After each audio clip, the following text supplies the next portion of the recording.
नमस्ते, प्रणाम। जब भी मैं किसी विषय पर गहराई से सोचता हूँ, तो मेरे मन में कल्पना उभर कर आती है। ऐसी ही एक कल्पना मैं आज आप लोगों के साथ साझा करना चाहता हूँ। आप इसको कल्पना न समझकर वास्तविक रूप से घटित होता हुआ देख सकते हैं। एक दिन श्री कृष्ण यानी कान्हा अपनी यशोदा मैया के पास जाता है और कहता है, मैया, आप मेरे लिए एक जोड़ पुराने सफेद रंग के वस्त्र ढूंढ कर रखना। इस पर यशोदा मैया ने सवाल उठाया, क्यों रे कान्हा, तुझे क्या जरूरत आन पड़ी पुराने वस्त्रों की, और वो भी सफेद? मैया, परसों रंग का त्योहार है ना, हम सब दोस्त मिलकर खूब होली खेलेंगे। हमने तो रंग भी जमा कर लिए हैं। नहीं नहीं, तुम रंगों से होली नहीं खेलोगे। यदि होली खेलने का बहुत मन हो तो दही मक्खन से खेल लेना। इस पर कान्हा थोड़ा आश्चर्यचकित होते हुए, दही मक्खन, उससे कोई होली खेलता है भला? और वैसे भी तुम हमें मक्खन को छूने भी नहीं देती, तो आज फिर ये क्या अजीब फैसला? फिर मैया अपना गुस्सा संभालती हुई कहती है, अरे लल्ला, तू रंगों से होली खेलेगा तो काला हो जाएगा। कान्हा जोर से हंसते हुए, काला हो जाऊंगा नहीं मैया, मैं काला ही हूं। ये कैसा चुटकुला सुना रही हो तुम? खबरदार जो अपने आप को काला कहा, और अपने दोस्तों से भी कह देना, यदि किसी ने भी तुम्हें काला कहा तो उसकी खैर नहीं। कान्हा मन ही मन सोचता रहा, ये क्या हो गया मैया को? आज तक तो कभी भी उसने ऐसी बहकी बहकी बातें नहीं की। फिर कान्हा मैया के मन में झांक कर देखता है, तो उसे पता चलता है कि बीते कल पड़ोस वाली मौसी मैया को कह रही थी कि यशोदा, तेरा लल्ला तो बहुत ज्यादा काला है, उससे कौन अपनी लड़की ब्याहेगा? बस यही बात मैया के मन में घर कर गई थी।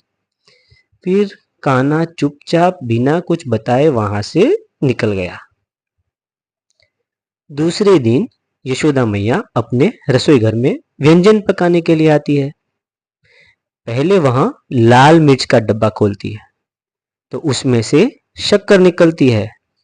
फिर हल्दी का डब्बा खोलती है, उसमें नमक दिखता है। फिर काली मिर्च ढूंढती है, तो काली मिर्च के डिब्बे में चूना भरा हुआ होता है। यह देखकर वो तो हैरान रह गई। रसोई का समय निकला जा रहा था, इसलिए पड़ोस में वो मांगने गई। वहां जाकर पता चलता है कि पड़ोसी के रसोई घर में भी सारे मसाले गायब है, और उनकी जगह शक्कर, नमक, चूना आदि भरे हैं। फिर धीरे धीरे पता चला कि नंदगांव के सभी घरों में यही समस्या है। मैया सारा मांजरा समझ गई और सबको लेकर गई यमुना किनारे। वहां पर पूरे गांव के बच्चे रास लीला कर रहे थे, पर एक भी पहचाना नहीं जा रहा था, क्योंकि सारे के सारे बच्चे काले दिख रहे थे। सभी लोग आश्चर्य में पड़ गए कि कौन किसका बच्चा है। फिर यशोदा मैया ने पुकारा, कान्हा कान्हा, तुम में से जो भी कान्हा है वो मेरे सामने आए। तुरंत ही एक लड़का सामने आया और बोला, बोलो मैया। मैया ने कहा, ये क्या लीला है कान्हा? हम सबके रसोई घर में सारे मसाले गायब है, ये सब कुछ तुमने ही किया है ना? हाँ मैया, मैंने ही यह सब कुछ किया है।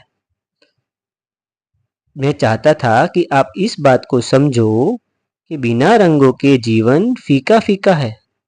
जैसे खाना पकाने में विभिन्न रंगों के मसालों की जरूरत पड़ती है, वैसे ही जीवन को उत्सव बनाने में तरह तरह के रंगों की आवश्यकता होती है। और आपको मेरे काले रंग से क्या परहेज है? जैसे सफेद रंग सभी रंगों को परावर्तित करता है, वैसे ही काला रंग सभी रंगों को अपने अंदर सोख लेता है। और आपको तो पता ही है ना मैया, कि सब कुछ मेरे अंदर भी समा जाता है, तो फिर मैं काला कैसे ना हूं? जो काले गोरे का भेद करते हैं वो इस पार्थिव देह के मोह में ही अटके पड़े हैं, और जो मेरी भक्ति करते हुए काले वर्ण वाले लोगों से नफरत करते हैं वो किसी भी सूरत में मेरे भक्त नहीं है।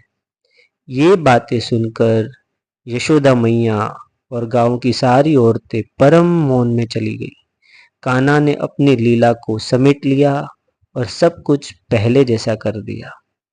नंदगांव में इस बार ऐसी होली खेली गई कि उसकी गूंज पूरे भारत में सुनाई दी। अब मैं अपनी कल्पना को यहीं विश्राम देता हूँ। प्रणाम।